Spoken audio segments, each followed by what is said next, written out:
90ஸ்ல இருந்த பல lead actors இப்போ ஆல் அட்ரஸ் இல்லாமயே போயிட்டாங்க. அதுல ஒருத்தவர் தான் ஆக்டர் பிரசாந்த். இப்போ தல தளபதிக்கு எப்படி அவங்களுக்குன்னு ஒரு ரசிகர் கூட்டம் இருக்கோ, அதே அளவுக்கு பிரசாந்துக்குமே இருந்திருக்க வேண்டியது. ஏன்னா 90ஸ்ல அவருக்குன்னு ஒரு ரசிகர் கூட்டத்த சம்பாரிச்சு டாப்ல இருந்தாரு டாப் ஸ்டார் பிரசாந்த். பட் இப்போ அது எல்லாமே அவருக்கு மிஸ் ஆயிடுச்சு. 0லேருந்து ஸ்டார்ட் பண்ணி டாப்புக்கு வந்து எப்படி திரும்ப ஒண்ணுமே இல்லாம போனாரு? சினிமா ஃபேமிலில பொறந்த பிரசாந்த் இனிஷியலா டாக்டர் ஆகணும்னு ஆசைப்படுறாரு. ஆனா 17 வயசுலயே ஆக்டரா இன்ட்ரோடியூஸ் ஆகுறாரு 1990ல ரிலீஸ் ஆன வைகாசி பொறந்தாச்சு படத்துல. ஃபர்ஸ்ட் படமே பெரிய சக்சஸ கொடுக்குது பிரசாந்துக்கு. 1991 அவர் அடுத்த படமா மலையாளத்துல ரிலீஸ் ஆகுது பெருந்தச்சன். மலையாளம்லயுமே ஃபர்ஸ்ட் படமே பிளாக் பஸ்டர் சக்சஸ கொடுக்குது பிரசாந்துக்கு.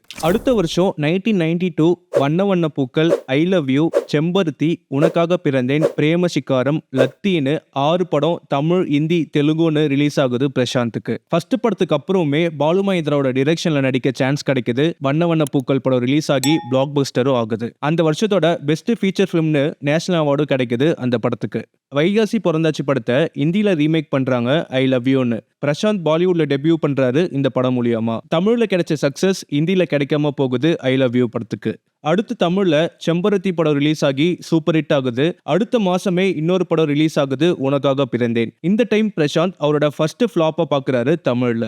பிரேமசிக்காரம்னு படத்துல டெபியூ பண்றாரு தெலுங்குல. தெலுங்குலயுமே ஃபர்ஸ்ட் படமே சக்சஸ் ஆகுது பிரசாந்துக்கு. அதை தொடர்ந்து அதே வருஷம் லத்தின்னு இன்னொரு தெலுங்கு படம் ரிலீஸ் ஆகி அதுவுமே சக்சஸ் ஆகுது. 1993 எங்க தம்பி, தொல்லி முது, திருடா திருடா, கிழக்கே வரும் பாட்டுன்னு 3 தமிழ் படம், ஒரு தெலுங்கு படம் ரிலீஸ் ஆகுது. இந்த 4 படமுமே பிளாக் பஸ்டர் சக்சஸா அமையுது பிரசாந்துக்கு. இதுல டைரக்டர் மணிரத்னமோட டைரக்ஷன்லயுமே நடிச்சாரு திருடா திருடா படத்துல. 1994 ராசா மகன், கண்மணி, செந்தமிழ் செல்வன்னு 3 படம் ரிலீஸ் ஆகுது. போன வருஷம் எல்லா படமும் சக்சஸ் ஆன மாதிரி இந்த டைம் ஆகாம போகுது. ரிலீஸ் ஆன எல்லா படமுமே சரியா போகல. 1995 பிரசாந்த் அவரோட அப்பா டைரக்ஷன்ல தெலுங்கு படத்தை ரீமேக் பண்ணி தமிழ்ல ரிலீஸ் ஆகுது ஆனழகன் படம். கண்டினியூஸா 3 ஃபெயிலியருக்கு அப்புறம் இந்த படம் ஒரு சக்சஸா அமையுது. இந்த படத்துல ஃபர்ஸ்ட் டைம் லேடி கெட்டப்லயும் வந்திருப்பாரு பிரசாந்த். நடிக்க ஸ்டார்ட் பண்ணி 5 வருஷத்திலே 11 தமிழ் படம் நடிச்சு ரொமான்டிக் ஹீரோவா தமிழக மக்கள் கிட்ட ஒரு இடத்த பிடிக்கிறாரு. 1996 2 படம் ரிலீஸ் ஆகுது. கல்லூரி வாசல், கிருஷ்ணா. பிரசாந்த் அண்ட் அஜித் குமார் 2 பேரும் ஃபர்ஸ்ட் டைம் ஒன்னா நடிச்சிருப்பாங்க கல்லூரி வாசல் படத்துல.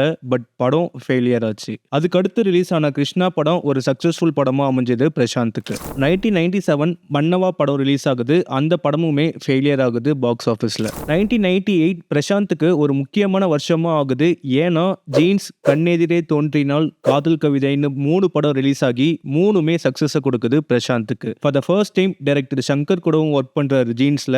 ஜீன்ஸ் அவரோட கெரியர்ல ஒரு முக்கியமான படமாவும் அமையுது. கண்ணெதிரே தோன்றினால் படத்தோட சக்சஸ் அந்த படத்தை தெலுங்கு, கன்னடா, மலையாளம், பெங்காலி, மராத்தின்னு எல்லா லாங்குவேஜ்லயுமே ரீமேக் பண்றாங்க. 3 கண்டினியூஸ் சக்சஸ் படத்துக்கு அப்புறம் 1999 4 படம் ரிலீஸ் ஆகுது. பூமகள் ஊர்வலம், ஜோடி, ஹலோ, ஆசையில் ஒரு கடிதம். போன வருஷம் மாதிரியே இந்த வருஷம் ரிலீஸ் ஆன 4 படமுமே சக்சஸ கொடுக்குது. 2000 3 படம் ரிலீஸ் ஆகுது. குட் லக், அப்பு, பார்த்தேன், ரசித்தேன். இதுல குட் லக் படத்தை தவிர ரிமைனிங் 2 படமுமே சக்சஸ்ஃபுல்லா அமையுது. சடாக்னு ஹிந்தி படத்தை ரீமேக் பண்ணாங்க அப்போன்னு டைரக்டர் சரணோட பார்த்தேன் ரசித்தேன் படம் பிளாக் பஸ்டர் சக்சஸ கொடுத்துச்சு. 1990ல ஸ்டார்ட் பண்ணி லவ் ஸ்டோரி, ஃபேமிலி டிராமா படங்களா நடிச்சு 10 வருஷத்துல டாப் ஸ்டார்னு அவருக்குன்னு ஒரு இடத்த பிடிச்சி டாப் டயர் ஆக்டர்ல ஒருத்தரா ஆனாரு பிரசாந்த். இந்த டைம்ல தான் விஜய், அஜித்னு அவங்களோட கெரியரை ஸ்டார்ட் பண்ணி வர ஆரம்பிக்கிறாங்க. ஆனா பிரசாந்த் ஆல்ரெடி ஒரு சீனியர் ஆக்டரா அவருக்குன்னு ஒரு ஃபேன் பேஸோட செட்டில் ஆயிருந்தாரு. இதே டைம்ல தான் பிரசாந்த் மலேசியா, சிங்கப்பூர், லண்டன்னு பிரசாந்த் ஸ்டார் நைட்னு ஷோஸும் பண்ணாரு. எல்லா ஹீரோயின்ஸையும் கூட்டிட்டு போயிட்டு 10 ஹீரோயின்ஸ் நடுவுல பிரம்மாண்டமா ஷோ பண்ணி நடத்தினாரு. தமிழ்னு மட்டும் இல்லாம ஆல் ஓவர் த வேர்ல்ட் அவருக்குன்னு ஒரு ஃபேன்ஸை கிரியேட் பண்ணாரு பிரசாந்த். 2001 பிரியாத வரம் வேண்டும், ஸ்டார், சாக்லேட், மஜ்னூன்னு 4 படம் ரிலீஸ் ஆகுது. இதுல ஸ்டார் படத்தை தவிர ரிமைனிங் 3 படமே ப்ராஃபிட்டை கொடுத்துச்சு பாக்ஸ் ஆபீஸ்ல. ஜோடி படத்தோட சக்சஸ்க்கு அப்புறம் டைரக்டர் பிரவீன் காந்தியோட சேர்ந்தாரு ஸ்டார் படத்துக்கு. இதுல யூஷுவலா வர பிரசாந்தா இல்லாம ஃபுல் ஃபிளெஜ்ட் ஆக்ஷன் ஹீரோவா வந்திருப்பாரு. பட் படம் ஒர்க் அவுட் ஆகாம போச்சு. 2002 டைரக்டர் ஹரி டெபியூ பண்றாரு தமிழ் படத்துல. என்னதான் பிரசாந்த் இதுக்கு முன்னாடி ஆக்ஷன் படம் நடிச்சிருந்தாலும் இந்த படம் அவரை ஒரு கம்ப்ளீட் ஆக்ஷன் ஹீரோவா காமிச்சு சக்சஸையும் வாங்கி கொடுக்குது. அதே வருஷம் டைரக்டர் சுசி கணேசனோட விரும்புகிறேன் படம் ரிலீஸ் ஆகி அதுவும் சக்சஸா அமைஞ்சது. 2003 சுந்தர்சியோட ஜாயின் பண்றாரு வின்னர் படத்துக்கு. சுந்தர்சியும் for the first time actor Prashanth and Vadivel கூட சேர்ந்தாரு இந்த படத்துக்கு. படம் பிளாக் பஸ்டர் சக்சஸ கொடுத்துச்சு எல்லாருக்குமே. படத்துல வந்த காமெடி போர்ஷன்ஸ் எல்லாமே கல்ட் கிளாசிக்ஸா அமைஞ்சது. போர் அடிச்சா இன்னைக்கு போட்டு பார்த்துட்டு சிரிச்சிட்டு தான் இருக்கிறோம். இப்படியே உசுப்பேத்தி உடம்ப ரணகலம் ஆக்கிட்டாங்கடா. 2004 ஆதின்னு 2 வருஷம் பழைய தெலுங்கு படத்தை தமிழ்ல ரீமேக் பண்றாங்க ஜெயின்னு. படம் ஃபிளாப் ஆகுது. அதே வருஷம் திரும்ப இன்னொரு ரீமேக் படம் ஷாக் ரிலீஸ் ஆகுது. இந்த டைம் ராம்கோபால் வர்மாவோட போட் படத்தை ரீமேக் பண்றாங்க ஷாக்னு. இந்தியில கிடைச்ச சக்சஸ் தமிழுக்கு கிடைக்காம போகுது ஷாக் படத்துக்கு. பேக் டு பேக் ஃபெயிலியருக்கு அப்புறம் 2005 2 படம் ரிலீஸ் ஆகுது. ஃபர்ஸ்ட் படமா ரிலீஸ் ஆன ஆயுதம் அதுவும் திரும்ப ஒரு ஃபெயிலியரா தான் அமைஞ்சது. கண்டினியூஸா எந்த படமும் சரியா போகாததுனால பிரசாந்த் டைரக்டர் சுந்தர்சியோட சேர்றாரு வின்னருக்கு அப்புறம் ஒரு சக்சஸ் கொடுக்கறதுக்காக. அடுத்ததா இவங்க காம்போல ரிலீஸ் ஆச்சு லண்டன் படம். அன்பார்ச்சுனேட்லி வின்னர் படத்துக்கு நடந்த மேஜிக் இந்த படத்துக்கு நடக்காம போகுது. படமும் ஃபிளாப் ஆகுது. அடுத்து 2006 ஜாம்பவான், தகப்பன் சாமி, அடைக்கலம்னு 3 படம் ரிலீஸ் ஆகுது. 3 படமுமே பெருசா சொல்ற மாதிரி இல்ல. 3மே ஃபெயிலியரா தான் ஆச்சு. 2004, 2005, 2006 இந்த 3 வருஷத்துல ரிலீஸ் ஆன 7 படமுமே ஃபெயிலியர் ஆச்சு பிரசாந்துக்கு. இந்த டைம்ல தான் அந்த சைட்ல விஜய் கில்லி, திருப்பாச்சி, சிவகாசின்னு அஜித் அட்டகாசம் வரலாறுன்னு நடிச்சு ஆடியன்ஸை ஸ்ட்ராங்கா பிடிக்க ஆரம்பிச்சாங்க. பட் பிரசாந்துக்கு இது எல்லாமே ஆப்போசிட்டா நடந்துச்சு. இதே டைம்ல தான் பிரசாந்த் அவருக்கு வந்த நல்ல படங்களோட சான்சஸையும் மிஸ் பண்ணாரு. அதுல முக்கியமான 2 படம் ராஜீவ் மேனனோட கண்டு கொண்டேன், இன்னொன்னு ஏஆர் முருகதாஸோட தீனா. இனிஷியலா கண்டு கொண்டேன் படத்துல பிரசாந்துக்கு பேரா தபுவை டிசைட் பண்ணியிருந்தாங்க.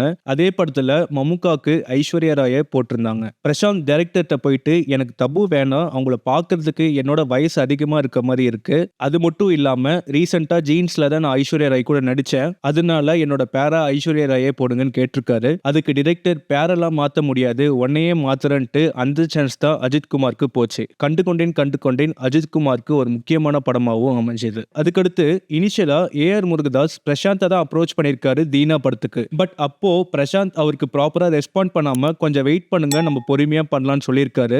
ஏஆர் முருகதாஸ் என்னாலாம் வெயிட் பண்ண முடியாதுன்னு திரும்ப இன்னொரு டைம் அங்கிருந்து வந்த சான்ஸ் தான் அஜித் குமாருக்கு தீனா. அந்த படமும் அஜித் குமாரோட கெரியர்ல முக்கியமான படமா ஆச்சு. கண்டினியூஸ் ஃபெயிலியருக்கு அப்புறம் நல்ல படம் கொடுப்பாங்கன்னு எக்ஸ்பெக்ட் பண்ண ஃபேன்ஸ்க்கு ஷாக் தான் கிடைச்சது. 2007, 2008, 2009, 2010 4 வருஷம் பிரசாந்துக்கு எந்த படமுமே ரிலீஸ் ஆகல. எதனால எந்த படமுமே ரிலீஸ் ஆகலனா பிரசாந்த் அவரோட மேரேஜ் லைஃப் சரியா அமையல, பர்சனல் ப்ராப்ளம்ல போயிட்டாரு. அதனால எந்த படமுமே அவர் சைன் பண்ணல. பிரசாந்த் சினிமா பக்கம் கான்சென்ட்ரேட் பண்றதை ஸ்டாப் பண்ணிட்டு பிசினஸ் பார்க்க ஆரம்பிச்சிடுறாரு. 2008ல ஒரு 12 மாடி ஜுவல்லரி ஸ்டோரை ஓபன் பண்றாரு டி நகர் சென்னையில.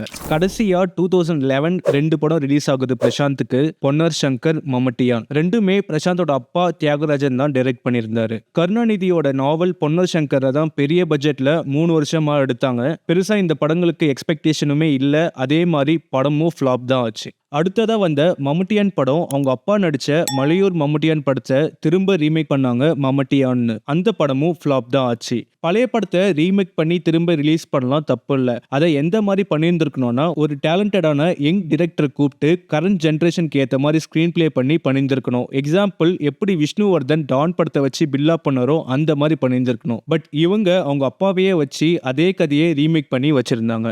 ரொம்ப வருஷத்துக்கு அப்புறம் ரிலீஸ் ஆன இந்த 2 படமுமே திரும்ப ஒரு ஃபெயிலியர் தான் கொடுத்துச்சு. திரும்ப 2012, 13, 14 3 வருஷம் எந்த படமுமே ரிலீஸ் ஆகவே இல்லை. 2008 படத்தை கம்ப்ளீட் பண்ணி சென்சார் பண்ணப்பட்ட புலன் விசாரணை 2 படம் பல வருஷம் டிலே ஆகி ரிலீஸ் ஆகுது 2015ல. இத்தனை வருஷத்துக்கு அப்புறம் ரிலீஸ் ஆனதுக்கு ஆகாமலே இருக்கலாம்னு சொல்ற மாதிரி தான் இருந்துச்சு படமும். 2012ல ரிலீஸ் ஆன ஜுலாயின் ஒரு தெலுங்கு படத்தை ரீமேக் பண்ணி சாகசம்னு ரிலீஸ் பண்றாங்க 2016ல. ஆஸ் எக்ஸ்பெக்டட் இந்த படமும் ஃபிளாப் தான் ஆச்சு. அதே வருஷம் ஸ்பெஷல் 26 படத்தோட ரீமேக் ரைட்ஸையும் வாங்குறாரு அவங்க அப்பா. பிரசாந்த் ஸ்பெஷல் 26ஓட ரீமேக்ல நடிக்க போறாருன்னு நியூஸும் வந்துச்சு. லேட்டர் அந்த ரைட்ஸ் வேற ப்ரொடக்ஷன் ஹவுஸ்க்கு கைமாறி சூர்யாவை வச்சு தானா சேர்ந்த கூட்டமாவும் ரிலீஸ் ஆச்சு.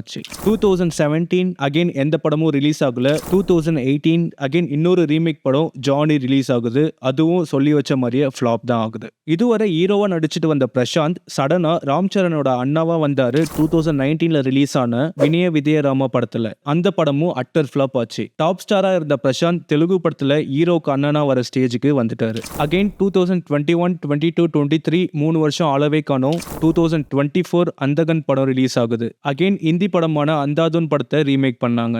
2019 அந்தாதுன் படத்தோட ரீமேக் ரைட்ஸ் வாங்கி பல வருஷம் டிலேக்கு அப்புறம் 2024 அந்தகன் படம் ரிலீஸ் ஆச்சு. இனிஷியலா மோகன் ராஜா தான் டிரெக்ட் பண்றதா இருந்துச்சு. பட் அவர் வெளியே போனதுக்கு அப்புறம் அவங்க அப்பாவே டிரெக்ட் பண்ணிட்டாரு. யூசுவலா ரீமேக் படம் எடுக்கும்போது ஒரிஜினல் படத்தை ஸ்பாயில் பண்ற மாதிரி தான் எடுப்பாங்க. பட் இந்த டைம் அந்தாதுன் படத்தை ஸ்பாயில் பண்ண மாதிரி எடுக்காம நல்லாவே பண்ணியிருந்தாங்க. படமும் ப்ராஃபிட்டபிளா அமைஞ்சது பாக்ஸ் ஆஃபீஸ்ல. அதே வருஷம் ரிலீஸ் ஆன கோட் படத்துலயுமே தளபதியோட ஃப்ரெண்டாவும் வந்திருந்தாரு. பிரசாந்தோட ஃபால் 2004லயே ஸ்டார்ட் ஆயிடுச்சுன்னு தான் சொல்லுவேன். அப்போல இருந்து அவர் நடிச்ச படங்கள் எதுவுமே சரியா போகல. அவரோட பேரை மறக்கடிக்கிற மாதிரி தான் இருந்துச்சு. அவரோட ஃபால்க்கு ஒரே ரீசன் வேற யாரும் இல்ல, பிரசாந்த் தான். ஏன் அப்படி சொல்றேன்னா 2006க்கு அப்புறம் ஃபேமிலி ப்ராப்ளம்னால பிரேக் எடுத்தாரு, எல்லாம் ஓகே. அதுக்கப்புறம் அவர் பண்ண தப்பே அவர் அகைன் எல்லா படத்துலயுமே அவங்க அப்பாவை இன்வால்வ் பண்ண வச்சது தான். 2011க்கு அப்புறம் ரிலீஸ் ஆன எல்லா படத்துக்குமே அவங்க அப்பாவோட இன்வால்வ்மெண்ட் எய்தர் ஸ்கிரிப்ட்ல இருக்கும் இல்ல டிரெக்ஷன்ல இருக்கும். இப்படி அவர் பண்ணாம அந்த டைம்ல நிறைய டேலண்டடான நியூ டிரெக்டர்ஸ் வந்தாங்க.